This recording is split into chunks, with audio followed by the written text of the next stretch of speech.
बेटा, जैसा आपको मालूम है कि आजकल हम लोग संचारी रोग अभियान कार्यक्रम चला रहे हैं। पता है, साल में ये 3 बार मनाया जाता है। एक मनाया जाता है 1 अप्रैल से 15 अप्रैल तक, 15 दिन का कार्यक्रम, जब हमारा नया सत्र प्रारंभ होता है। उसके बाद फिर जब हम गर्मियों की छुट्टियों के बाद जुलाई में आते हैं, तब ये 1 जुलाई से 15 जुलाई तक इसका दूसरा चरण होता है। और इसका तृतीय चरण जब होता है वो होता है अक्टूबर में, 1 से लेकर 15 अक्टूबर तक। तो आजकल हम प्रथम चरण के 5वें दिन आज हम संचारी रोग नियंत्रण अभियान पर चर्चा करेंगे। सबसे पहले तो ये है कि संचारी रोग क्या होते हैं। संचारी रोग होते हैं जो एक अनहेल्दी पर्सन से एक हेल्दी पर्सन तक फैलते हैं। यानी कि किसी आदमी को कोई बीमारी है, वो बीमारी उसकी किसी दूसरे अच्छे आदमी को, जिसे कोई बीमारी ना हो, एक स्वस्थ इंसान को लग जाए। तो संचारी रोग से बचाव के लिए इन दिनों मच्छर बहुत फैल जाते हैं।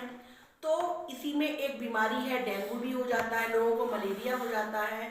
इनसे बचने के लिए हमें सबसे पहले तो पूरी आस्तीन के कपड़े पहनने चाहिए और निक्कर की जगह हमें पैंट का इस्तेमाल करना चाहिए, जिससे कि मच्छर हमें आसानी से ना काट सके। दूसरा, डेंगू का मच्छर हमेशा दिन के समय काटता है।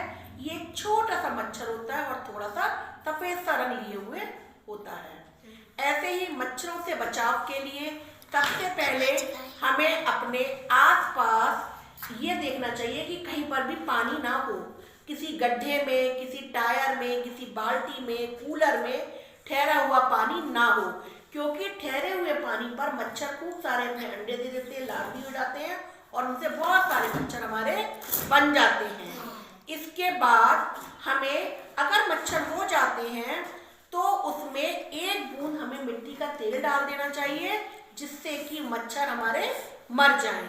दूसरा, इसके लिए मच्छर की रोकथाम के लिए हमें क्या करना चाहिए, खिड़की दरवाजों पर जाली लगा लेनी चाहिए, शाम के समय दरवाजे बंद रखने चाहिए और सोते समय हमें मच्छरदानी का इस्तेमाल करना चाहिए।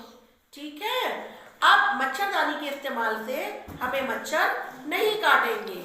इसके बाद और चीजों से बचने के लिए हमें साफ सफाई का ध्यान रखना चाहिए। अब मौसम भी गर्मी का आ गया है, तो हमें जब स्कूल आए उससे पहले नहाना चाहिए, अपने घर में साफ सफाई रखनी चाहिए, अपने क्लासरूम में, अपने स्कूल में हमें सफाई का ध्यान रखना चाहिए और अपने घर के बाहर भी नालियों की और